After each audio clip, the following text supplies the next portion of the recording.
This is like, okay, it has this fat thing. It's supposed to like flip Hello, over. everybody, and welcome to the Trade Talks Live.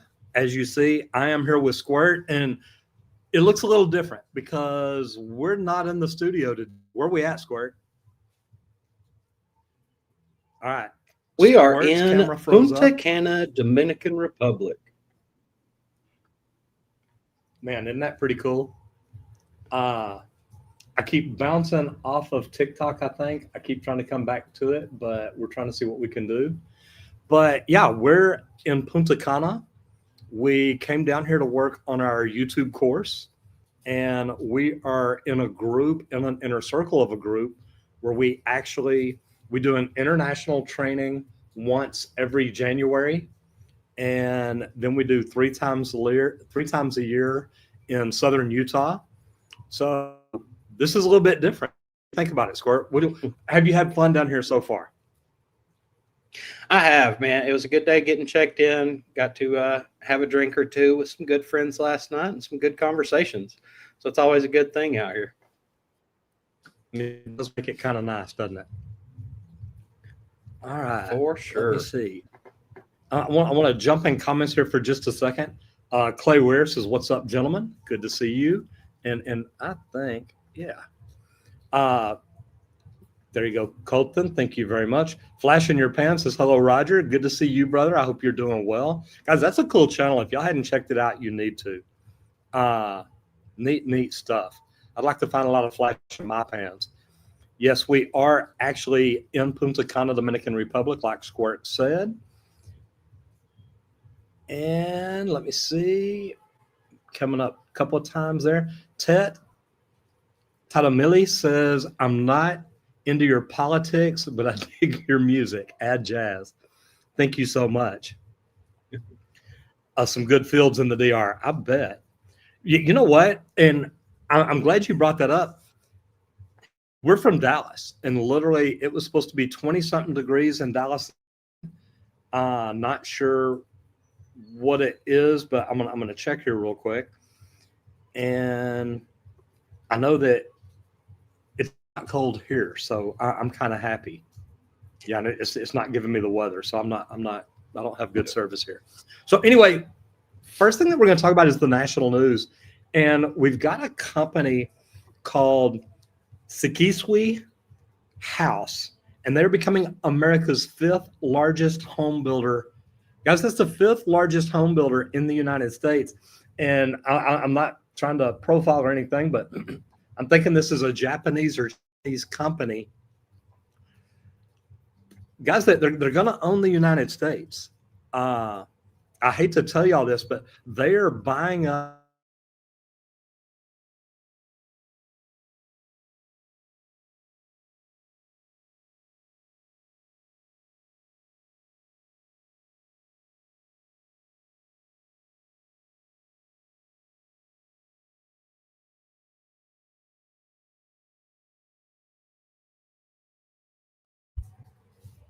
Okay, For I you, don't know. sir? Right? Yeah, I'm We are there. back. You here? I am. Okay, so guys, look, we are trying everything we can to make this work here. Just so you know, we're liable to lose it completely. It is raining here in Punta Cana. Of course, we pick our first full day to be a day of rain. I don't think we really chose it that way. But anyway, back to what I was talking about. Look at this, guys. One of the largest home builders in the United States is a Chinese company now. We're not keeping our money in America. And I don't mean that bad, but we need to think about this. We need to look about this and say, hey, what's going on here? Now, if you are I'm going to move this other phone because I keep losing that one. If you are a builder in the United States, or if you're a tradesperson in the United States, my question to you is, do you want to work for a company where all your money is going to China, or do you want to find an American-made company? Randy, what do you think? I prefer to go with American made. That's one thing that I do like about our leak detection is we build it in America there in Texas. I've always kind of been an American made product, but I've also been raised to being a proud American. And I try to keep everything I can in our country as much as possible. There's some things that, yes, we've started outsourcing over the years. as an understandable thing, but we're starting to outsource too many things now is what I'm thinking. I think us as a country, and look, and those y'all, and I'm gonna move this camera around a little bit so Instagram can see me from a kind of a different type of an angle here.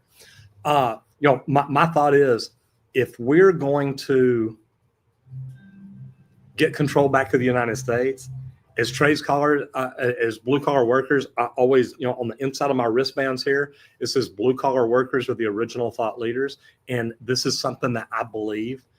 And I think that if we're going to be thought leaders, we need to step up and look at the companies we're working for and want to work for and decide where our money goes or where our profits go. I agree. So, guys, nothing bad. But y'all need to think about, where do you want the profits from the companies that you're working for? Where do you want that money to go? Do you want it to go overseas, or do you want it to go back into the United States economy? And that's a big deal to me. And it may not be to you, but I mean, you can let me know what you think. I love it. The joys of live stream location. I totally understand, Roger. We are definitely trying. I promise. And Amber says, hey, Wakefield's looking good in Punta Cana. Man, I tell you what, we're going to be looking good by the time we work on our tabs down here. So anyway, guys, I think it's something that we need to think about. I don't have anything against Chinese or Japanese or anybody else. But I mean, us as Americans and us as blue collar workers, as tradespeople, the people that built this country, I think that we need to stand up. We need to say, hey, look, how do we help keep the money here in the United States? We've got people that want to come to the United States and go to work. So let's quit sending our money overseas. Next is website reviews. And there's a motorcycle or something right outside my door. So it's kind of interesting. I was trying to figure out I don't want to shut the door because that goes out to my satellite. But anyway, and Randy, you pulled up the Bechtel Corporation. Why did you pull up this, or why did you pick this website? Because they really highlight some iconic U.S. infrastructure projects like the Hoover Dam, the Kennedy Space Center. Okay, these things are huge, guys. And I just kind of went with them because it includes a dedicated section on the sustainability initiatives, like the net zero construction and renewable energy points. These are things that we need to start moving into more as we get into the future. How can we build better? We still want to keep the quality up, but we want to use a more cost-efficient material if possible, but we still want to keep the quality up. So we don't want to give too much in that aspect. But I like what they're doing and focus in on some of those things. And TikTok, I know that y'all can't hear Randy. If you want to, you can jump over to YouTube. We're broadcasting live from the Trade Talks. This is the January 6, 2025 show, doing this every day now, Monday through Friday. And, Randy, you talk about that they're dedicated to sustainability. And look, I'm very familiar with the Bechtel Corporation. But, I'm a lead AP, and I did that many years ago because of companies that we worked for. And in order to build a greener earth, there's got to be more sustainability work going on. And I love that the Bechtel Group is doing that, the Bechtel Corporation. So their career training is great because there's people all the time that are in the trades or want to get in the trades. They want to get better at the trades. They want to do different things, but they don't know where to get training. So it's a tough way to go. And I got little gnats flying around me here too, so y'all may get to see a lot of fun. Kind of neat though. Randy, when it comes to sustainability, you've been on some USGBC, some green projects and stuff like that too. But then again, some projects we build aren't always that way. We built a huge water park.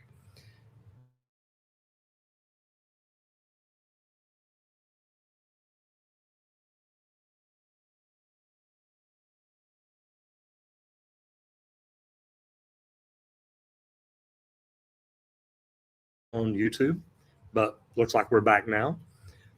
But Randy, what do you think about green buildings? Because you're not a lead AP. You look at it from just a construction point of view. Is it frustrating to work on a green project and things like that, where they're like, you can't use these chemicals, you can't use this paint, you have to submit things like that? Yeah, it kind of just it changes you from your norm. Like if there's that glue that you always use and that's what you prefer, some of those projects it's like, well, they don't make that glue right. It doesn't go through the right process. It doesn't have the right things in it, so you can't use that. And it's like, okay, now I got to find an alternative, which means that it takes more time and stuff to commit. But in the big grand scheme of things, I understand the big goal of it all. And like the thoughts of everything, like whenever they're thinking about all the materials that go into the projects and stuff that they do in LEED it's just mind blowing at the little things like what's in that glue that you're using. But it's great that we're actually stopping and thinking about things like that in today's standards. Like, And a lot of people won't like this. I have said for many, many years now,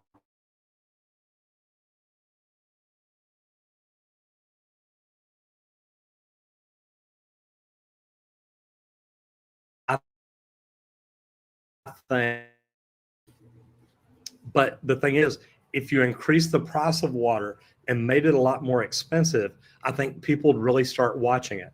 Now, I don't want to make it so expensive people can't afford it, but I think that we've got water priced so cheap that people really don't care if they have a leak. It's not that big a deal to them until the cities reach out or something like that. Yeah. Next, we've got business growth, navigating the skilled labor shortage. Now, guys, I've been doing YouTube now for what, 6 years, almost 7 years. And this is the one thing that people want to talk about all the time is how do we get more people in the trades? And y'all that have seen my videos, you understand, I try to recruit people into the trades all the time. It doesn't always work out that way because they want desk jobs or computer jobs or things like that. But, my thought is we've got to find a way to make the trades, I'm going to say sexier. How do we make people in high school want to get in and want to do it for a living? What are your thoughts, Squirt? well, so some of the things that I really love that I'm seeing around the country is they're bringing more trades into high schools. Like one of the last daughters that graduated, a bunch of guys in her class had welding certifications. They starts like back whenever, even in my time, they started doing some hairstylist things to where you could actually have your license to go out and start barber school or start being a barber first thing, or hairstylist, different things like that. And they're actually trying to incorporate that more in. But I'm thinking, I know it's going to take time, but we need to put some of that into the elementary side too, and start teaching kids even when they're young. There's nothing wrong with building something. Like once you actually do build something for your first time, just that feeling, it's just like, I did that. And the more younger people start to get that feeling, I think the more that they'll actually want to be in a trade. Because like I got to work on some big hospitals and stuff. Whenever you really think about it, it's like, man, that doctor couldn't quite do his job if I wouldn't have been here and installed all this steam system to clean everything for him. Like it's just all these different parts and pieces that we all feed into in the big picture of the world. Tradespeople are usually in there in every one of those, feeding into it. And there's no better feeling than doing that for a living. We just got to get that out to more people and let them know. And we've got to work on workforce development. We've literally got to focus on that as companies. And it's how do you develop the people? How do you keep the people? How do you make your people happy? It's building a great culture. And I think one of the good ways to do that is through training. Maybe I should have turned do not disturb on that one. If we're not training our people, they're not growing, and we really need to focus on that. Now, I think that comes to all of us to do that, and it's something we got to work on.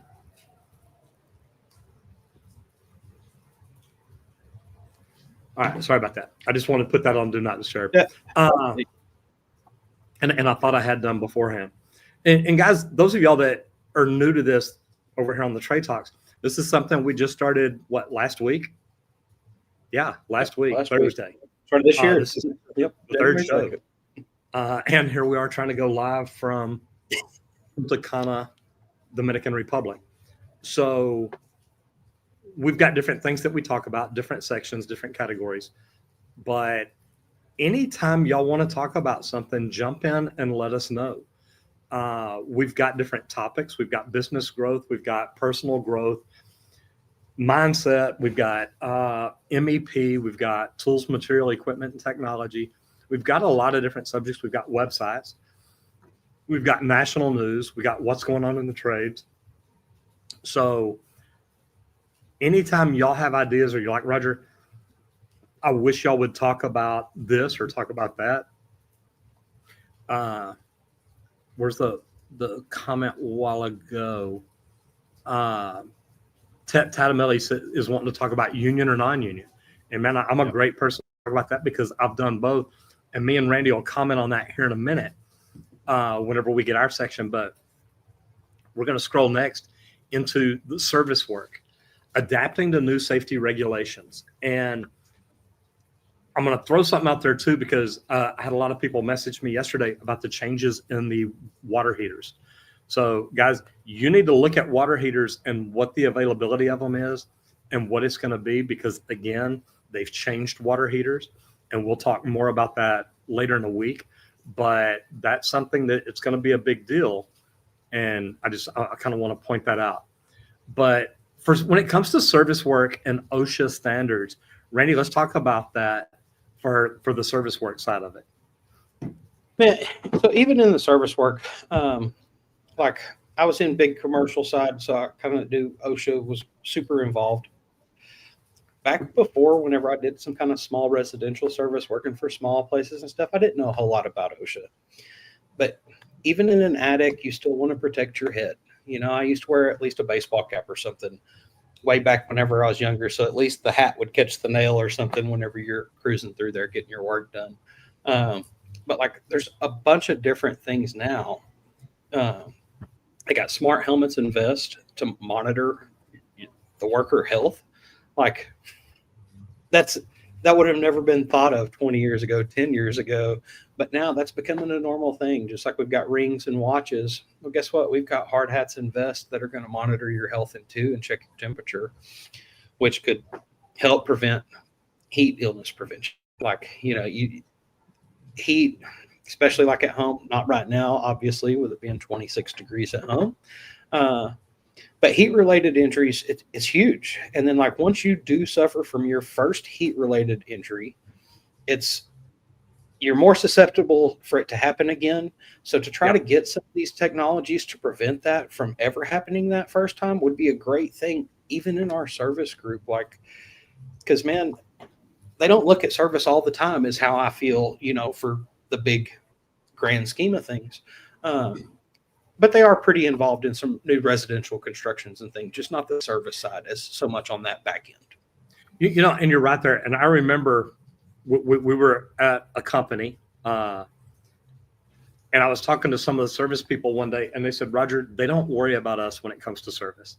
We don't have the safety procedures that y'all do. And he's like, look, I don't mean it's bad. He said, but sometimes it's like they don't even care. And, you know, I understand service is completely different. It's not a controlled environment, and you can't always do the things that you're trying to do or that you want to do, but you look at it from a safety point of view each and every day. Because if you're not, you're going to run into problems.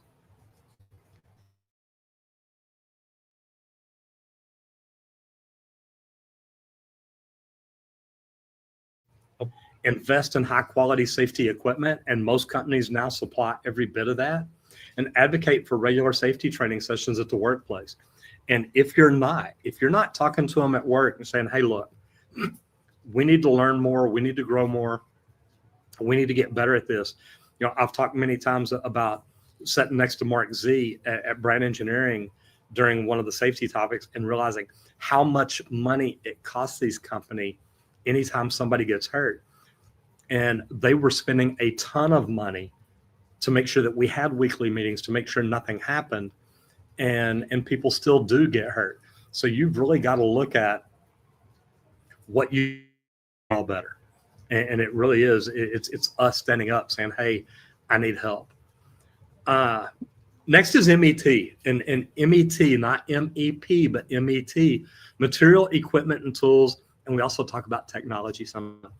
But Randy, let's talk about the modular buildings, because we talked about it briefly the other day. And I love that I was in Vegas a few weeks ago and got to go out to Ahern, which has extreme equipment and snorkel equipment, I believe is what it is. And they're now building modular buildings, and they can literally build I think the one that I walked in was like a Taco Bell and a Dutch Brothers coffee. And they build this inside of a warehouse, take it back apart and ship it anywhere in the country, bolt it back up. And literally, man, when they bolt it back up, it's an open restaurant. It is ready to go. So it's pretty wild. But talk about that a little bit and what all you've studied and learned about it. Yeah. So, kind of like we've talked about before, we were doing I worked on Parkland is what we talked about last week. But something that jumps out when we actually said modular building this time is like the Elon Musk building, things like that. But even whenever we went to like KBIS and the IBS show last year and walked around outside, all the modular homes that were there is kind of the same thing that you're talking about here, where it's just you take it out there, you drop it off, you unfold it, bolt a few things together, and you've got an operational house ready to go. Yeah, really quick. Really quick. And then I'm not sure how efficient the pricing was on it and everything. I didn't study to that detail. But just the thought of that, think of the homeless problems we've got, things like that. And if everybody in America kind of pitched in, maybe we could throw up some modular homes or something to keep them in different areas or something. But prefabricated components are reducing the build times and they're increasing efficiency. You roll up with a trailer and drop a house off, that's a whole lot quicker than building. And like you were saying, they get to build this in a controlled environment. So they get to control everything, which helps keep their costs down, which is going to help you as the consumer keep your costs down also. And you also got to look at it from the tradesman's point of view. Guys, we can have a job inside of a building and still build a restaurant, still build a house. So to me, there's benefits to both sides of this. There's no rainouts now. You show up at work and you're building the next Taco Bell, and it's huge. And to be able to do this indoors, know you're in a controlled environment each and every day. You're not out in the sun. You're not out in the snow, as we talked about earlier with flash in your pan. You're not out in the snow. You're not out in 110-degree heat, which we've worked out in before. It's a little bit different. So things like that, man, they're going to make all the difference in the world in the way construction's done, because it's in a more controlled environment. You can get things done quicker, but also as a tradesperson, it's a safer environment. Your building is right there. Your materials are right there. Everything is right there where you can get into it. And I think that's phenomenal. But before we go into our sponsor plug real quick, I do want to jump into the comments real quick. Tatamilli talks about union or not union. That's the question. And Ted, I'm going to tell you, there's a lot of questions that I ask people when it comes to this. It's number one, I know the good and bad of both sides. There's great things about working open shop. There's great things about being in a union. At the end of the day, I always look at it like, look, if you want to get into commercial work, the union's probably going to be a great training program for you to help you learn and help you grow. If you want to get into residential or service, open shop's probably going to give you more opportunities depending on where you're at, because I know Minnesota and Chicago have two of supposedly the greatest training centers for service, and even Houston and Austin. So, I wish Dallas would have done something like that. I may still be union, but you've got to look at it and figure out what's better for you. And Amber says, it's 26 freaking degrees in Dallas right now. y'all left at the perfect time. We're jealous, and yes, American made. And then Amber Hobson, I saw this comment a minute ago, and I love it. Going green is a big deal in the commercial real estate management world right now. LEED certified buildings are being pushed heavily.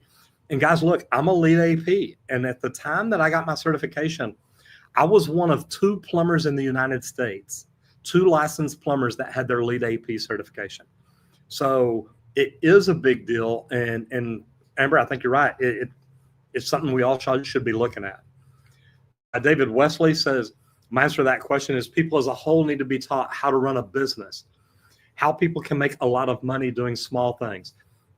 And David, I love this because the way that I look at this is it's not just running a business, but Michael Gerber was one of my first coaches. And one of the first things that he talked about is, look, nobody, when they go to college, is taught how to run a business. We teach them how to do a trade. We teach them how to do a skill set, but we don't teach them how to run a business. And Michael Gerber's right. I think that's something that we should all be looking at. How do we teach people? How do we do it? How do we make it better? Recession proof, and I love that name. So the Trade Talks, I want to invest in a trade business. What is the best one to invest in? Recession proof, you should reach out to me, connect with me on LinkedIn. I teach people how to do this. But it doesn't matter which one you want to invest in first. You want to find a good business. I like service plumbing, service electrical, service HVAC. But when you say, what is the best one? You've got to look at the numbers. If you're coming in as an investor and as a business person, there's a lot of things you can teach that plumber, electrician, or HVAC tech that he may not know. And that's why I think that this is completely a great way to get in. But then instead of rolling up, say you buy a plumbing company, instead of just buying more plumbing, bought an HVAC company, an electrical company, and rolled out. Now you've got customers in each and every one of those segments. And Lori McNeil says, Randy, I agree. Says her son just started a new shop class today, and he's excited to build something and learn new skills. And I love hearing that they're offering shop classes in schools. So it's something that we did for a long time, but then we got rid of it. And jump down to this one down here. It says, can you give me insight where to get my start to get an apprenticeship? Do I attend trade school first, or do I apply with no prior experience? And there's different ways. Randy started off by going to trade school. He signed up in the union.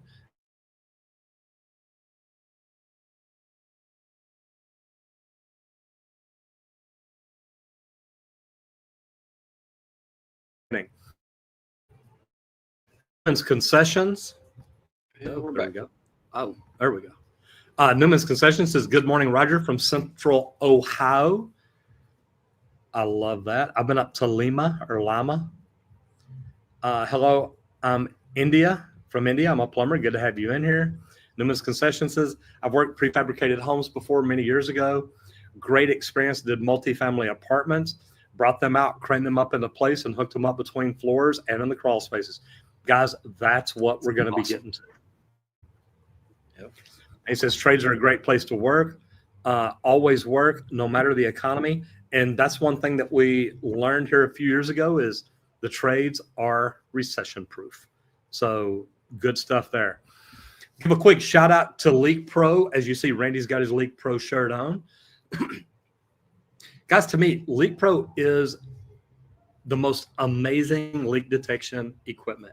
Leak Pro's ultrasonic leak detection technologies have revolutionized MEP work by providing precision. This helps you identify hard to locate leaks quickly and efficiently.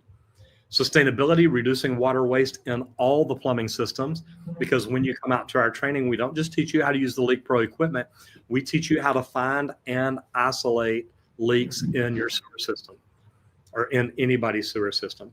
And versatility, useful in both residential and commercial applications. And Randy, I think you got a pro tip there for tradespeople when it comes to Leak Pro, don't you? Man, like I'm gonna tell you, like one of my favorite things that I thought about after the fact was back to my commercial days and pipe fitting and everything. I've seen some pretty bad accidents from valves that actually didn't close off all the way. but you can't see what happens when you close that valve and it appears to be shut off. You can't tell for sure. But if you actually put a Leak Pro device on that, actually took a listen, you would know instantly if anything's bleeding through that valve or not. And it could have prevented so many accidents. It's like, man, it's not how the equipment was built or meant to use per se, but I just, that came across my mind the other day, and it was like, dude, that would be amazing to use just for that quick verification. Yep. No, I love that. And it's such a big deal because now you're talking safety.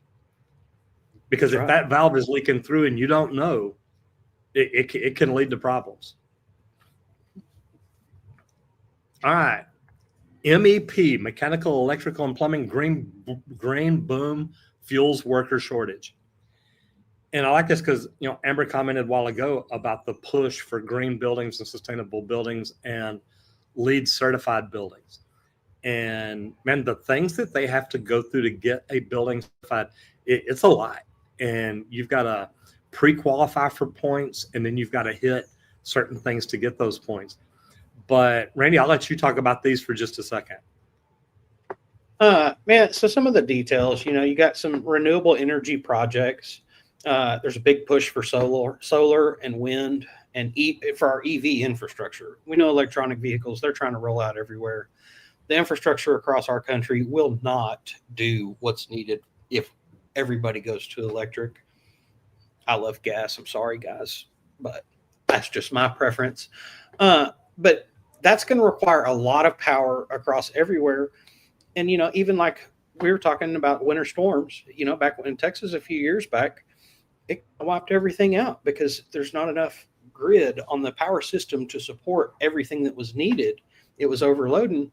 What are all these EV vehicles going to do? So we're going to need more people in the trades to help grow and build this infrastructure to a solid quality to be able to maintain everything that we're trying to do in the future. And, if you think Jetsons are future, guess what? Think of how much electricity they needed to run all of those gizmos. It's going to be a lot. So, some of the skills needed, expertise in EV charger installs, that's going to be a huge thing. Like if you're an electrician, that is probably a good thing to specialize in nowadays because so many people are going for Teslas. Knowledge of energy efficient HVAC systems, which is huge. It's huge. Yeah. Like we're talking about doing that at the new training center whenever we end up building a center out there. Trying to do some geothermal, do some different approaches, something that we've never tried before. Familiarity with renewable energy storage systems. That can go a lot of different ways. I know one of your favorites is like rainwater harvesting, and that's not in the energy world, it's the water world, but let's talk tanks and storage, And then like for solar, you've got to have a battery bank, this area that holds your power and stores it so that you can use it. And we're going to need people that understand all those things.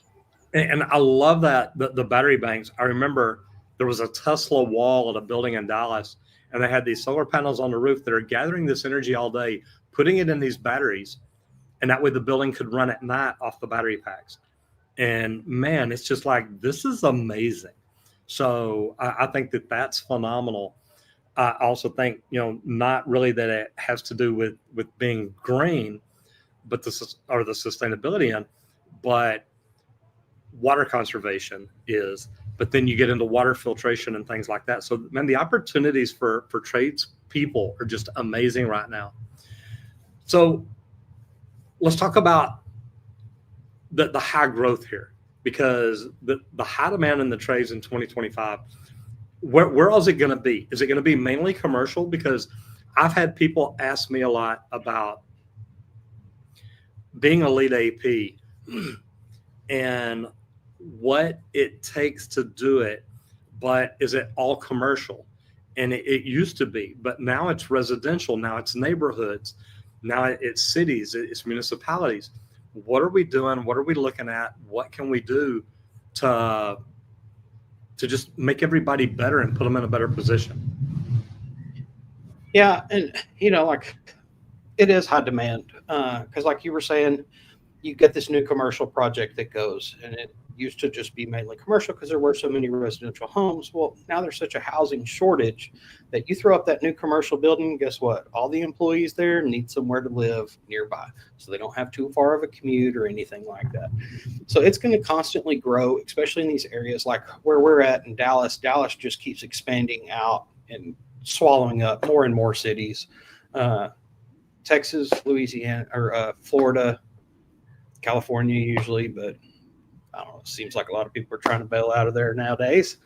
Yeah, But all you Californians out there that are thinking about coming to Texas, Oklahoma's cheaper.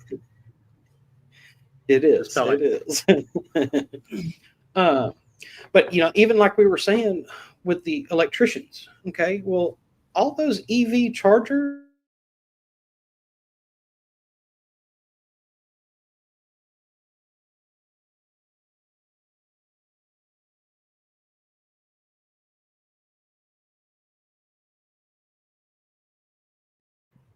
That's how they're going to have to power their vehicles. So everybody's going to have one at home.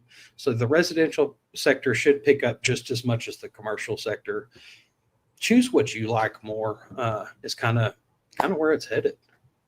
And me, the one thing that I'm wondering, and I'd love to see some kind of a white sheet on it, is as much power as these cars draw charging those batteries, is it really worth the fuel saving? Is it worth the savings, depending on how much more? Because I remember when I went to the Green Plumbers USA training down in San Antonio, it was put on by the director of SAWS, the San Antonio Water Services, which I think is probably one of the greatest municipalities in the world when it comes to water. But the director of the San Antonio Electrical Department was there.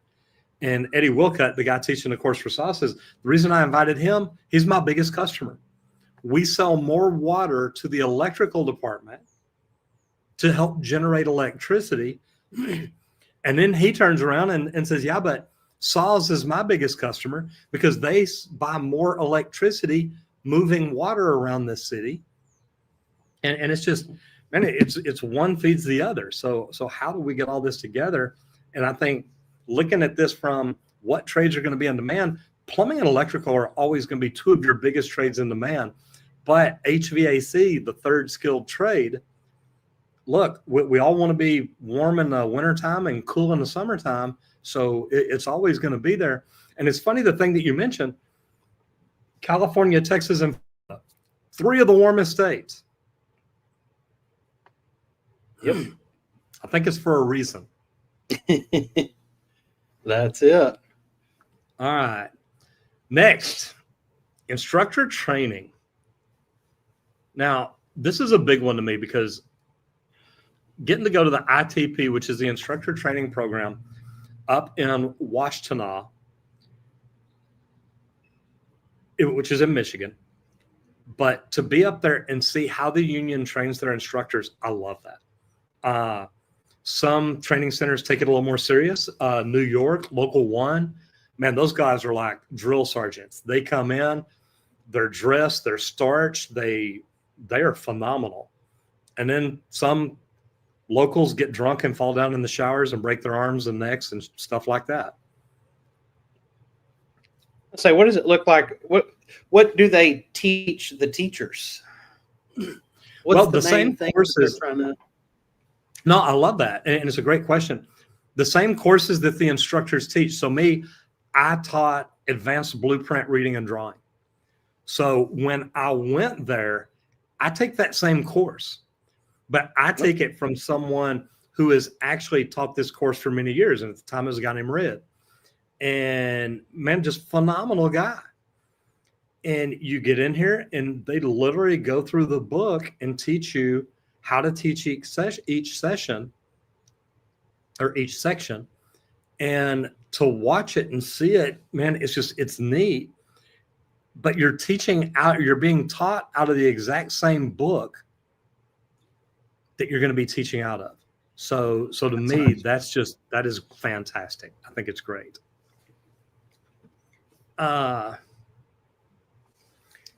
Different training ways now. No, it is. And one thing too, when we're talking about the instructor training, one really cool thing to me is Local One did this. We were up there talking. If you'd have gone through Local One's training, Randy, and won Apprentice of the Year, they just sent you to NYU for 4 years to get your drafting and CAD degree. Oh, wow. And they pay for it. Oh, wow. Okay. Yeah. Not a They're committed to their guys. That's good. Like, yeah, which is exactly what you got.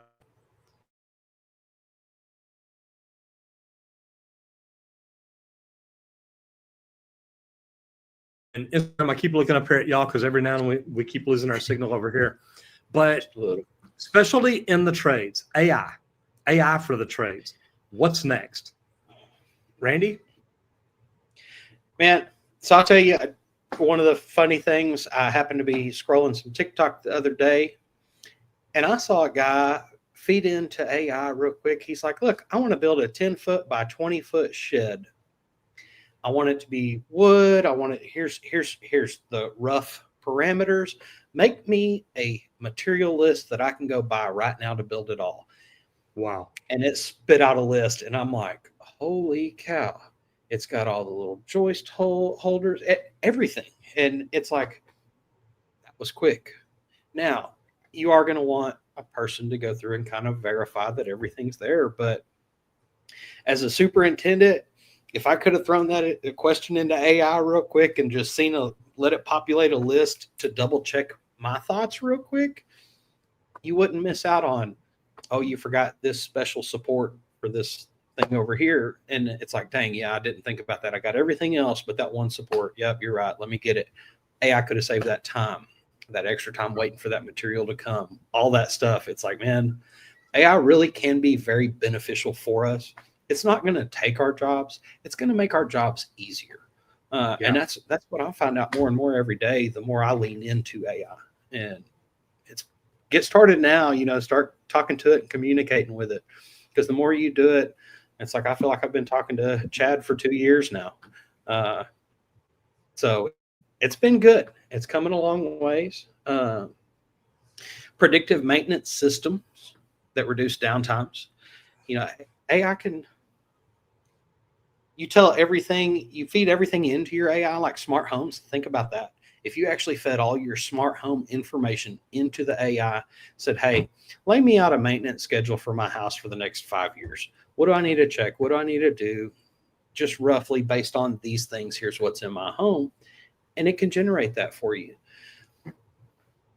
So that is amazing. I'm going to jump into questions here real quick just so I can figure out where I'm at. There we go. Holgamer says, what do you think will happen to the trades industry as AI and automation disruption will possibly displace white collar to? Well, right now, there's over a million unfilled trades jobs across the United States. When I was on Dr. Phil, he said in the next 3 years, we're going to be 4 to 5 million people short in the trades. So no, I don't think that we're going to have any problem at all with that. I think we need as many people as we can get. Recession proof, there you go. Yeah, contact me on LinkedIn and we'll find a way to talk. Codebox says, hello, I'm interested in becoming a plumber, but should I shadow a plumber to see if it's really something I want to do? Yeah, if you can go apply for a job as an apprentice somewhere, that's what they're going to have you do, is follow a plumber around and work with him for a while. Juice Park says, I'm a long-time installer. I'm learning more of the tech side, such as a residential schematics. Good for you, man. Do I go more towards the tech side? Man, you do what you enjoy. If you love being in the field as an installer, I remember I was getting interviewed for a position at Brandt, and I had been a superintendent, and they were wanting to move me up into sales and do some different things and whatnot. And I'm sitting there talking to one of the vice presidents, and at the end of the interview, and man, everything had gone well, and I thought I was in the right spot. She said, so what do you really love? I said, I just love building stuff. I said, it's so cool.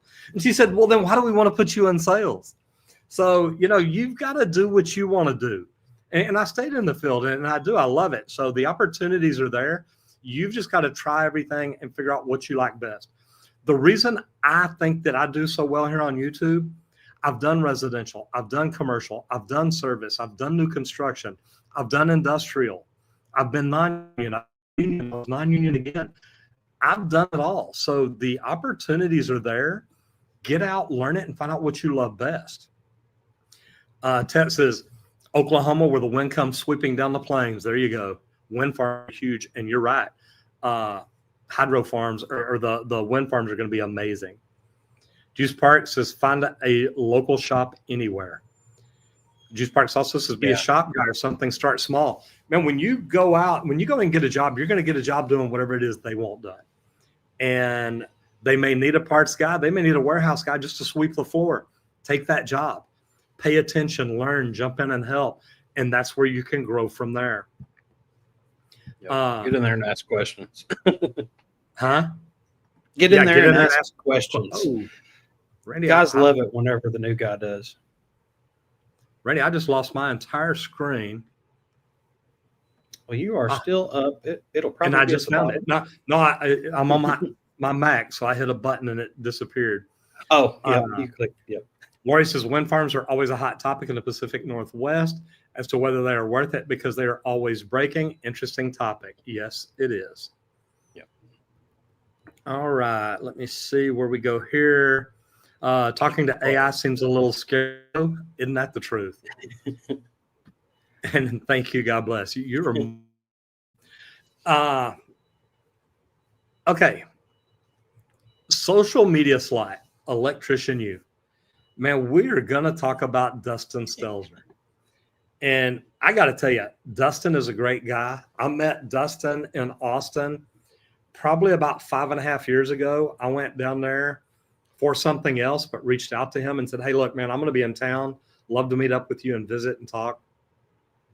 Dustin is a great guy. He's done a lot, I think, for the electrical industry with what he does on YouTube, his training, his coaching, just all kinds of different things. Randy, you got some notes here. I'm going to let you talk about him a second. I want to look at something on his channel real quick. So some of his featured content, top 5 tips for safe residential wiring in 2025, the best battery powered tools for electricians. There's another one, how to land your first commercial project. He's trying to help you in every aspect from running wires to actually landing your first job, big job, and he's done it all. So he's got the experience. There, that's it. Exactly. He's got the experience. He's put together the training. He's doing big things. And that's why we wanted to pull him into the spotlight, because I love what he's doing for the trades. It's really neat.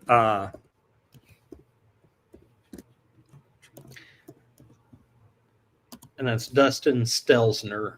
Also, I just put that in. Oh, perfect. And his YouTube channel is called Electrician U.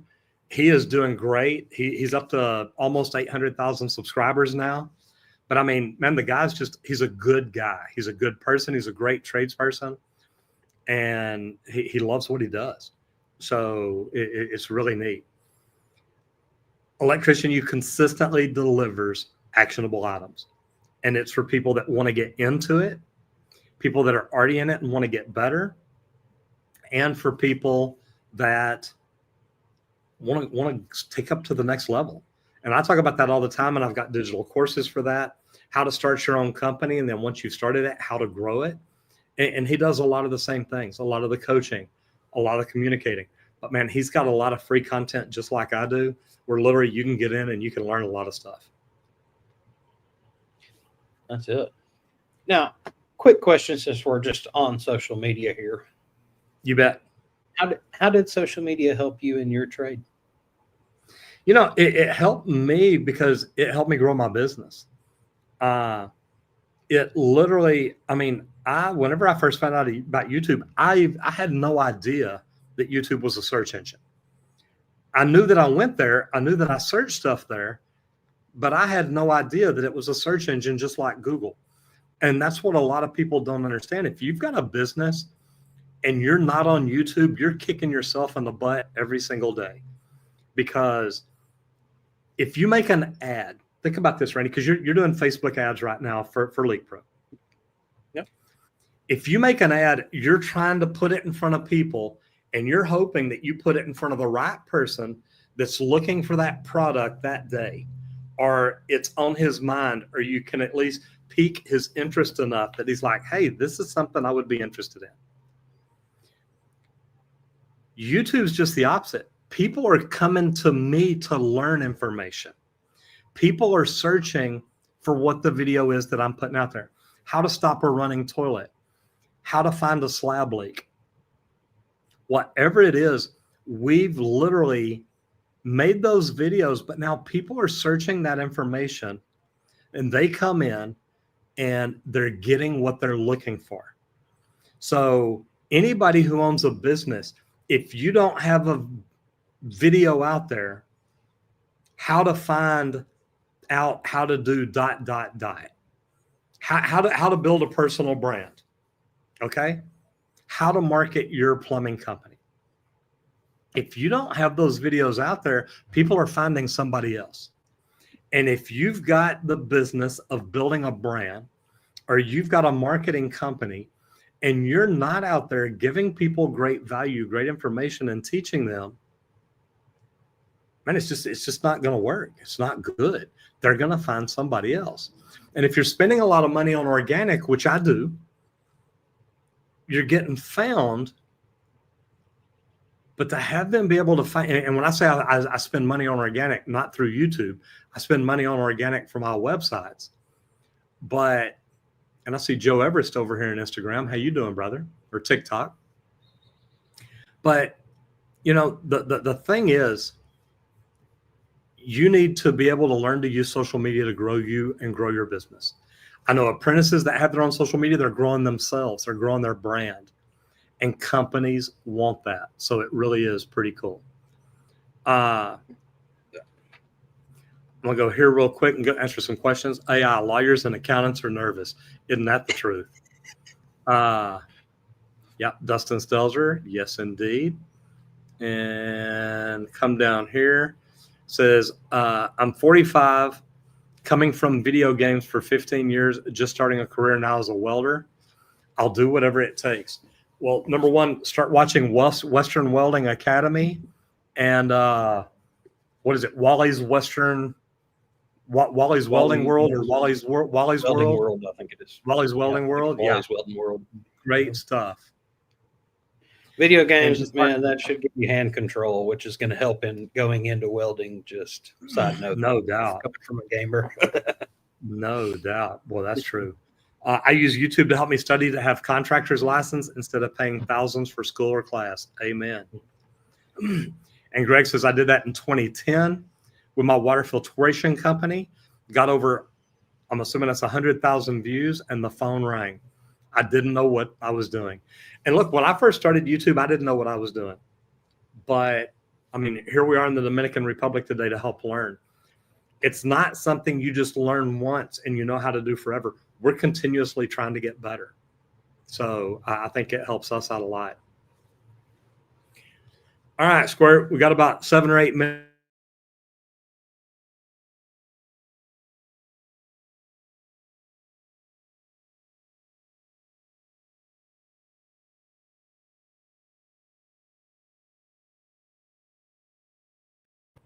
There we go. There?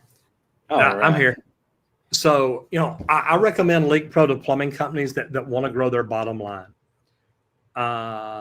In the stock crash 2007, what trade was more busy? Any one of the skilled trades, they all stayed busy. I tell people that own plumbing companies that investing in Leak Pro is going to help them add a whole nother service, a whole nother line of revenue. It's going to help them grow their bottom line. Me buying equipment is great, but coming to the training center and learning how to use it the right way makes all the difference in the world. So anybody interested in it can go to leak-pro.com. That's www.leak-pro.com. And man, it grows your bottom line. But I think the training is super huge to learn, not just that, but how to find the leaks on the sewer systems under the houses too. Your thoughts? Oh, it like come out for the training. One of my last guys that I was training recently, the plumbing company didn't have time to send a plumber. They sent me a sales guy.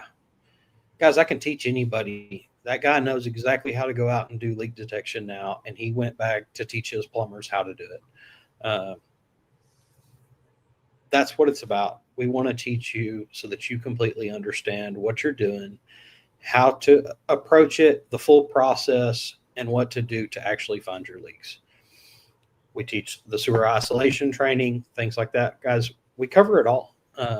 We want to teach you leak detection from start to finish, how to promote yourself, and specializing in anything like leak detection helps your business as far as plumbing and stuff. And if you're a maintenance guy out there, I've got tons of guys, irrigation guys, love getting my equipment too. They're like, dude, it has been so useful. So there's a lot of uses, pulls, whatever. It's been nice. Like you said about the big valve earlier for commercial, irrigation people can go by and listen to the solenoids. And when you hear one screaming, water's going through this valve. There's a leak somewhere. It's huge. All right. So rapid fire questions. I'm going to take the first one. It says, how can trades businesses recruit more apprentices? And I think if you're a residential service company or even commercial, it doesn't matter. Go out to the high schools. Go out to the middle schools. Start talking to kids. Let them know about the opportunity. Share some of my videos. Say, hey, guys, look, here's a guy who's a plumber that's on YouTube. It's funny because whenever I go do career days, I literally have more people ask me questions than anybody else on the panels because I'm a YouTuber. I have got their attention. But they also, a lot of schools aren't talking to them about the trade. So they don't know anything about getting into plumbing, getting into HVAC work, getting into electrical. So really, it's a great way to do it. So the question for you, Randy, is what's the latest safety tech for residential construction? Safety tech for residential construction. Well, back to what we were saying earlier, I'm going to say it's going to be your smart hats and vests and things that actually monitor the workers' health. I think that's huge on commercial and residential side of everything. Like that's one of the best safety techs that I've heard of recently. And I've been studying quite a bit here lately. So that's been a really cool one. And I was glad to see that OSHA this year is finally making it to where employers have to provide equipment that fits properly. That used to never be a thing. I used to see a real big guy in this itty bitty vest, and it's like, man, what good is that really doing you? Well, it's all they had. No, they need to get you something that fits. So I thought that was pretty cool. One for you. How can I make my small business more eco-friendly? I think if you've got a small business, you've got to make it part of your culture. I think it starts in the office. Do you have recycled trash cans and trash cans? Are you doing the things to be eco-friendly? Do you have water filtration? Do you have things like that? Do you have high efficiency toilets in your building? We're here in Punta Cana, and the first thing I noticed when I walked in the bathroom is the toilet tank is probably 3 feet wide, and I guarantee it flushes 5 to 7 gallons because I recognize those old tanks. And I'm like, how how much money y'all could save? But then again, they're out here in the middle of the ocean. Do they really care about it? Kind of crazy. But make it part of your culture and become part of it. Okay, then one we've got here for you. What steps can tradespeople take to future-proof their skills in green building practices? And this is a good one, but start studying green buildings. What is it about green buildings that work? And the reason I say that, when I first opened the book to study for my lead AP exam, scared the heck out of me. But once I got into it, it was very entertaining, very educational, and I'm a sponge for knowledge. So look at becoming a green associate. It's Lead AP's entry program now. They didn't even have it back then. And I'm glad because I had to go all in to be the lead AP. But look at the lead green associate and start there. It's a great introduction to it, and you're going to learn about it, and you're going to grow.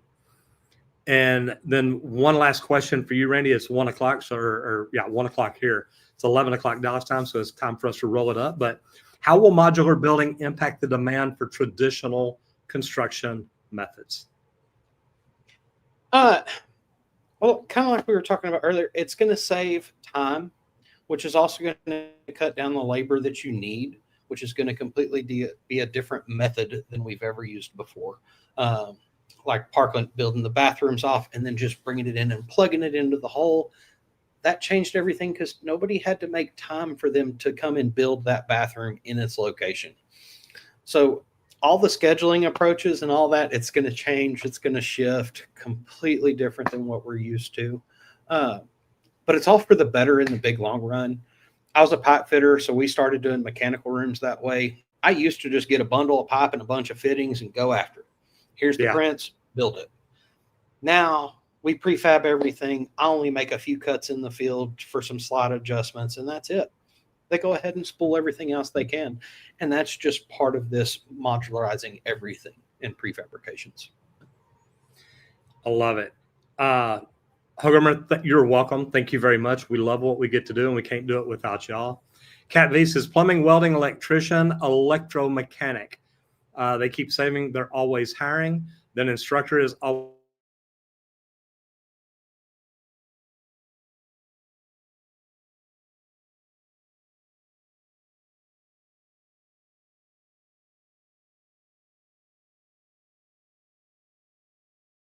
technical difficulties on YouTube.